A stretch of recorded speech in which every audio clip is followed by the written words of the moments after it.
Kwaniriza nnyo ku mukutu guno gwa Babi Television Uganda era nenkwebaza gyonna gy'otusizaako engalo olunaku olwaleero yonna gy'osinziira okubanga ogoberera omukutu guno. Tuyama okubanga tukutuusaako butereevu ebyo byonna ebigenda mu maaso mu ggwanga lyattu era Uganda naddala mu kibiina kyaffe ekya National Unity Platform era nga gwe yasubscribinga nkwebaza okuba nti otambulira wamu naffe wabula n'ensaba gompya osobole okubanga osubscribinga okukwata ku kigambo subscribe osubscribinga ku mukutu guno gwa Babi Television Uganda bw'omaliriza okwate mu kide ekyo oba notification bell oteekemu all. Bw'onaateekamu all ojja kuba ofuna ka message nti Babi Television Uganda etaddeyo amawulire agaba gakagwawo wano ku mukutu guno gwennyini. Olunaku olwaleero njagadde twebuuzeemuko ku ki poliisi kyeyagaza President Robert Kyagulanyi Ssentamu mu kumulemesa otambuza program oba emirimu gy'ekibiina nga we girambikiddwa. Gye buvuddeko ngenda kuba nga nkuwa obutambi bubiri obwayogerebwa abakulu oba abanene mu poliisi ku nsonga za President Robert Kyagulanyi Ssentamu n'emirimu gy'ekibiina ekya NUP oba kiwandiise mobilization countrywide tour mu mbeera eno yadde nga ebisoomooza bibaddewo bingi nnyo. Actually lwali lunaku lumu olwali lugezezzaako kubanga lubeera successful President lwe yagenda mu bitundu by'emukono naye era wabiraba bulungi nnyo nti baamugaana okulaba ng'ayita mu kibuga wakati ebyaliwo okakana akatiyagaasi kanyoose. Wabula ngenda kubanga ngenda sooka nkuwe obutambi buno bubiri n'oluvannyuma osooka obuwulirize bulungi n'oluvannyuma nkomewo atweyongereyo n'ensonga zino. Nyongera okujjukiza nti obutambi obwogenda okubanga owulira tetubuvunaanyizibwako nga baddukanya omukutu guno ogwa Babi Television Uganda wabula bya muntu ssekinnoomu oyo ayogereddwa oba ayogedde mu katambi ako n'oyo gw'olabyeko mu katambi kano. Kansooke nkakuwe okawulirize bulungi nnyo n'oluvannyuma ngenda kubanga nkomawo tweyongereyo n'ensonga zino. Osobola okubanga oteeka kyonna ky'oyogera ku katambi ako oba ku nsonga ezo oba ku bigambo by'ogenda okubanga owulira. Osobola okuteeka obubaka bwo mu comment section weeri nnyo era naffe tubaawo nnyo okulaba nga tubaddamu tusobole okubanga tuwayawayaamu mu mbeera eyo y'akatambi gy'oba koba olabye oba koba owulidde mu ngeri yonna. Ngenda kusaba ozongeze ku simu yo oba ku laptop yo oba ku kyonna ky'oli mu kukozesa okulaba nga owuliriza vidiyo eno.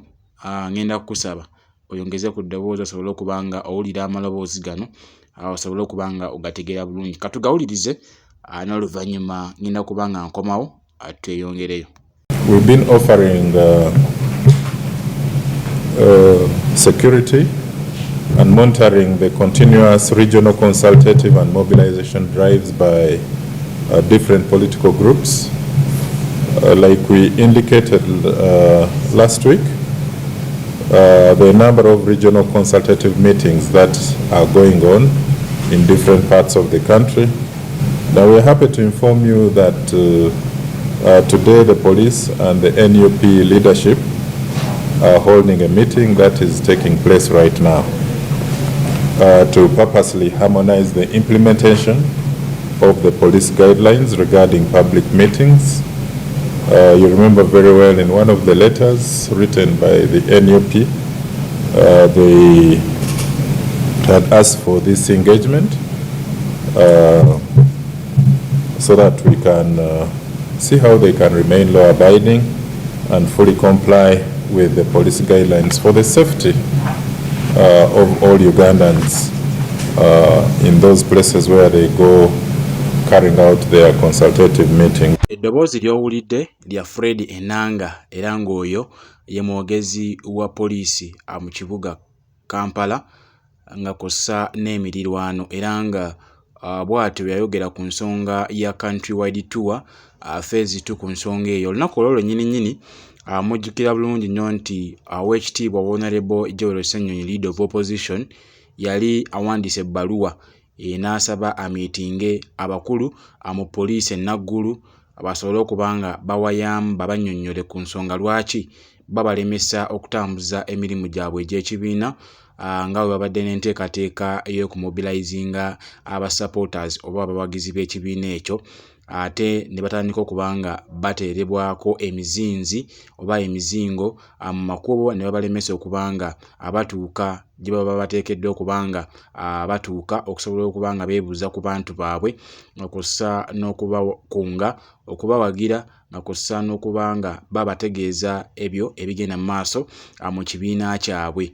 Wabula Joel Ssennyonyi yadde nga omulundi ogwasooka oyatwalayo ebbaluwa yagaanibwa ne ttiimu gye yali agenze nayo kubanga yali ne Secretary General ow'ekibiina kya NUP omwami David Lewis Rubongoya yali naye era basooka ne babagaana okuyingira mu office ez'abakulu nga babatwalidde ebbaluwa bannyonnyole ensonga lwaki babalemesa okulaba nga bakola country wide tour ez'enjawulo mu bitundu babeera bagezezako kubanga bagenda okusisinkana enkuyanja y'abantu ababawagira naddala abawagira enkyukakyuka okuyita mu kibiina ekya National Unity Platform ekikulemberwa omwami His Excellency Robert Kyagulanyi Ssentamu Mitembo era nga bingi nnyo bye basobola okubanga batuukako yadde nga tekyalemera oba tekyagaana Joel Ssennyonyi ne ttiimu okulaba nga bawandiika ebbaluwa ne basaba poliisi basobole okubanga babasisinkana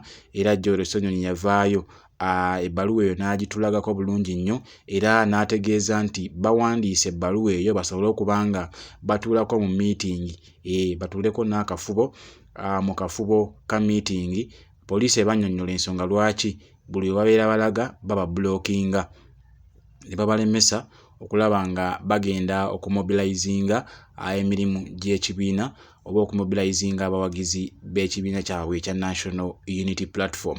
Mu mbeera yonna Fred Enanga we yayogerera ebigambo bye by'owulidde meeting yali eri mu kugenda mu maaso wali ku kitebe kya poliisi e Naggulu era bingi nnyo ebyatuukibwako wabula ne wabeerawo obukwakkulizo obwaweebwa ekibiina kya NUP okulaba nga kigoberera amateeka gaali gakiweereddwa ku olwo olunaku era ndowooza enkeera President Robert Kyagulanyi Ssentamu yali alina okugenda Mukono era yagenda wabula omukolo ogwo oba enteekateeka eyo yali successful era nga tewaaliwo okutaataganyizibwa kw'amaanyi mu nsonga eyo. Enkeera waalwo awe President yava Mukono yatambula bulungi nnyo era olunaku olwaddako yali agenda mu bitundu by'e Masaka nga bwe mwabiraba era yali agenda ne wabeerawo akabenje akatuuka wali Emaya ne katuukawo Emaya awo nga bwe mukimanyi nti Masaka Road oyo ajjuddeko obubenje obuyitirivu wabula ekyennaku nti ate kano akabenje kakolaidinga ne laale ya President Robert Kyagulanyi Ssentamu yadde nga abo abakafiiramu baali bantu basatu okuli ababodaboda babiri nga kw'ossa n'omutuuze yali omu era ng'ono yali musaabaze omu koolo yassa omukka gw'enkomerero ne bano ababodaboda ababiri era emmotoka yalemerera omugoba waayo nesobola okubanga ebayingirira ne bafiirawo era kino poliisi yakigattika oba yakiteeka n'ekipaatiika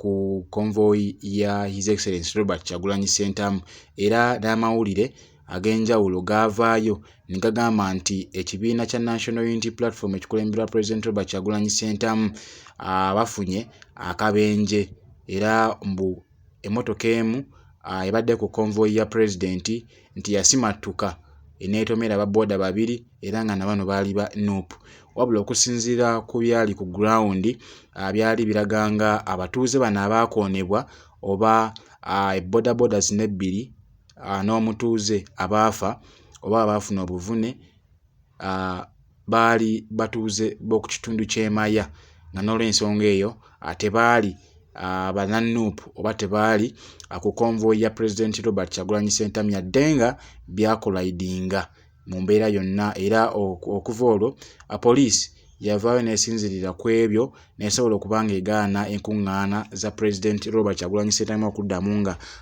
zitambula oba zigenda mu maaso nga bwe baali bamukkiriza wabula General Kayindo Tafiire yavaayo n'ayogera ebigambo bino era kambikuwe obiwulirize bulungi nnyo n'oluvannyuma ngenda kubanga nkomawo tuyongereyo n'ensonga eno nkyalina bye ngenda okubanga nkunnyonnyola era tovaawo kasooka owuliriza akatambi kano oluvannyuma nkomewo tuyongereyo n'ensonga.